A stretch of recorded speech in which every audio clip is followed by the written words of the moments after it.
Haddatsana bercerita pada kami Ibnu Majah sapa Abu Bakri bin Abi Saibah wa Ali bin Muhammad. Qala berkata keduanya, Abu Bakar dan Ali. Haddatsana bercerita pada kami sapa Waqi'un Waqi'. Haddatsana bercerita pada kami Waqi' sapa Hammad bin Salamah an Hakim al-Athram an Abi Tamimah dari Abi Tamimah al-Juhaimi an Abi Hurairah dari Abi Hurairah qala berkata sapa Abi Hurairah qala bersabda sapa Rasulullah sallallahu alaihi wasallam, man barang siapa ata yang datang dia orang haidon pada wanita yang sedang haid, wal muradu bil ityani hahuna al mujama'atu ai dakhala biha fi kubuliha. Jadi yang dimaksud dengan ata atau ityan dalam konteks ini adalah menjima. Jadi yang dijima itu ya istrinya sendiri, istri yang sah. Jadi dakhala biha fi kubuliha. Itu ya dimasukkan di kubulnya sesuai aturan sebenarnya, cuma kondisinya pas haid. Au atau imra'atan seorang wanita fi duburiha di dalam lubang duburnya wanita, haidon kanat au goiroha fi duburiha, entah itu kondisinya haid atau tidak, nah dimasukkan di lubang dubur, entah itu istrinya sendiri atau ya naudzubillah mungkin bumu atau gimana gitu, itu ya lebih parah namanya. Atau kahinan. Nah, kahin ini adalah orang yang ngaku bisa mengetahui hal-hal yang terjadi di masa depan, apapun namanya, entah dukun, entah anak indigo atau orang indigo atau paranormal atau orang pinter atau mungkin ngaku sebagai kiai atau siapapun, pokoknya dia ngaku bisa mengetahui hal-hal yang terjadi di masa depan, termasuk nebak nasib. Metodenya juga macam-macam, kadang ya melihat garis tangan atau mungkin garis kaki, melihat alisnya, alis mata itu mungkin dengan melihat rasi bintang dengan metode astrologi atau yes macam-macam itu, atau mungkin manggil jin yang dikatakan itu arwah siapa gitu. Tuh.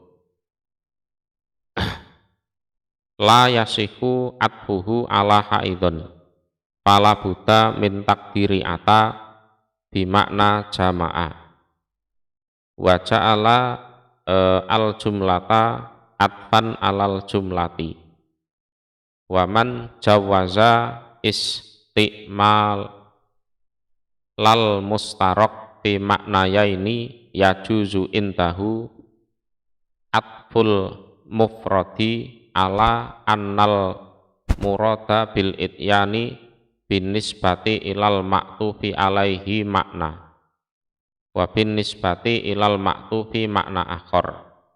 Ya, ini hanya pembahasan tentang apa itu. Jadi kata kahinan itu ya, tidak benar kalau diatofkan kepada haidon. Ya, tidak benar kalau diatofkan pada haidon. Karena dalam kata haidon makna ata adalah jima. Sementara kahinan itu bukan kok orang menjima dukun itu enggak. Ya datang betul itu. Itu. Jadi maka di situ harus dibedakan, ya, harus dibedakan. Jadi ata dalam konteks haidon dan imro'atan itu adalah ata yang bermakna jamaah, menjima gitu. Nah, kemudian ata dalam konteks kahinan itu maknanya datang biasa. Ya, datang biasa.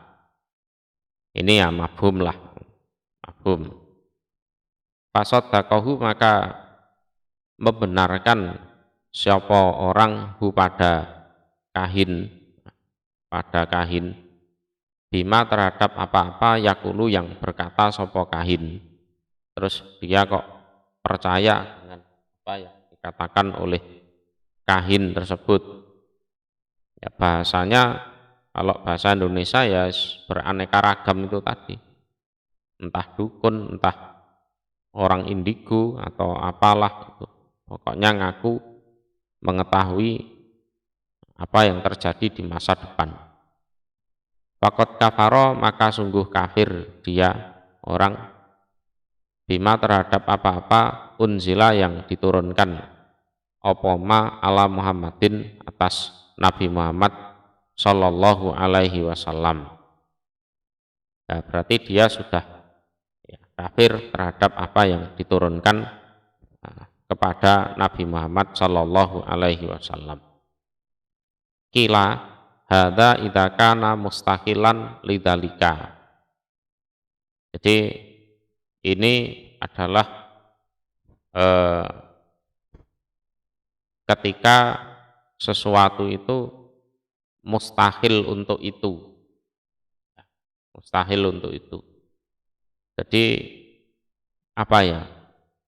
Hal-hal yang menyebabkan itu semua itu sudah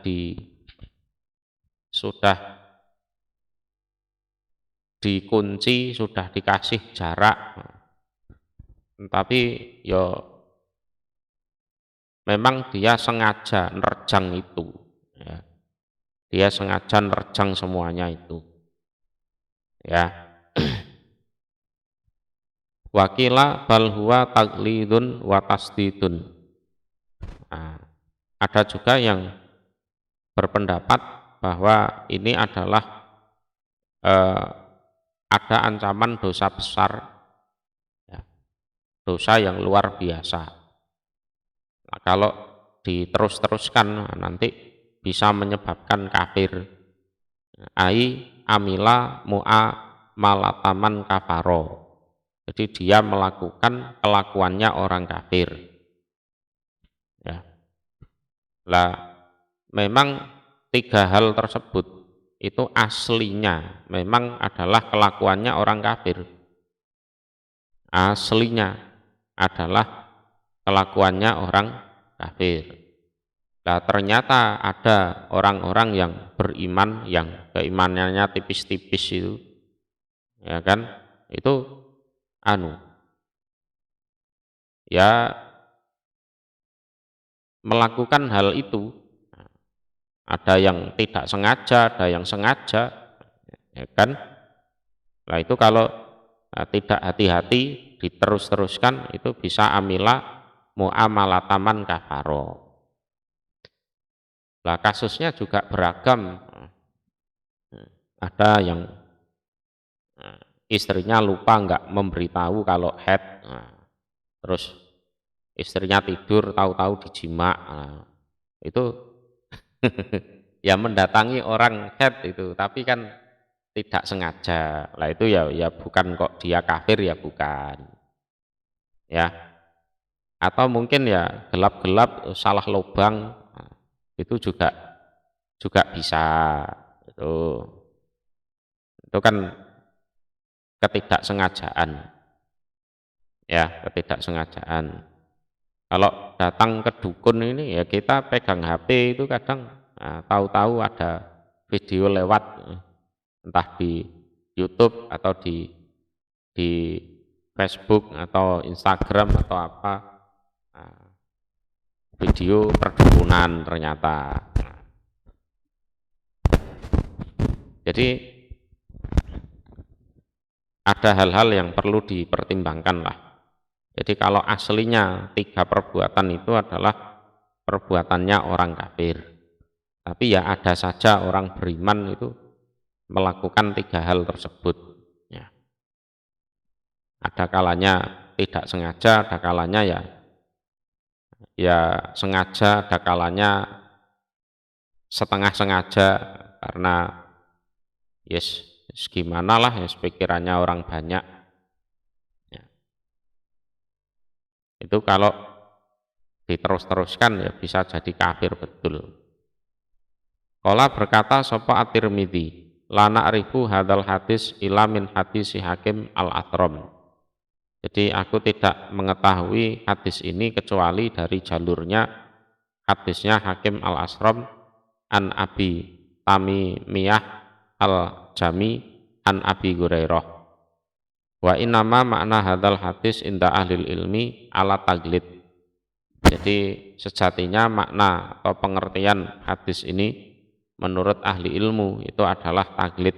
Jadi sesuatu yang ancamannya besar, dosanya besar. Waqat ruwiya anin Nabi sallallahu alaihi wasallam man ataha idzon falyatasaddaq bi dinarin. Jadi ada riwayat juga dari Nabi barang siapa yang mendatangi wanita haid supaya sedekah 1 dinar. Falau kana ityanul haid kufron lam yukmar fihi bil kafaroh. Ya. Jadi umpama yang namanya jima wanita haid itu dihukumi kafir, tentunya seseorang itu tidak akan disuruh membayar kafaroh 1 dinar. Ya kan? Jadi ada riwayat dari Rasulullah, barang siapa yang mendatangi wanita haid supaya bersedekah 1 dinar. Nah, yang namanya kafaroh itu kan diperuntukkan untuk orang beriman. Kalau dia sudah dinyatakan kafir, maka tidak diperintahkan untuk membayar kafaroh. Kan gitu kan. Nah itu nanti yang ngukumi kafir atau enggak itu ya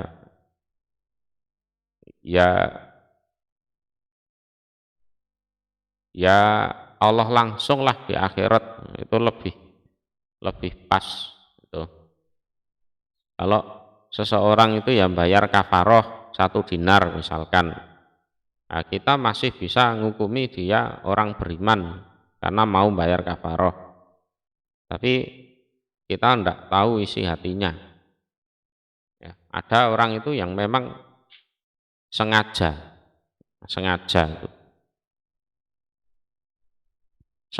dan memang nerjang, alah hukum Allah Rasul ki apa, wis gak apa-apa diterjang ae kan gitu kan.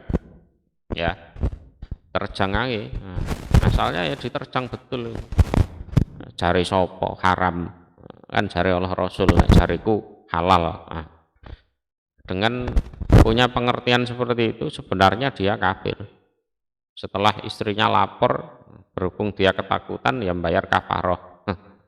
Ya kan. Nah, kalau kasusnya seperti itu kita masih secara lahiriah kita mengakui dia orang beriman, tapi secara batin dibalikke Gusti Allah ae gitu. Wa apa Ahmadu hadzal hadis min kibali isnadih. Nah, cuma hadis ini itu didhaifkan oleh Imam Ahmad dari sisi sanadnya.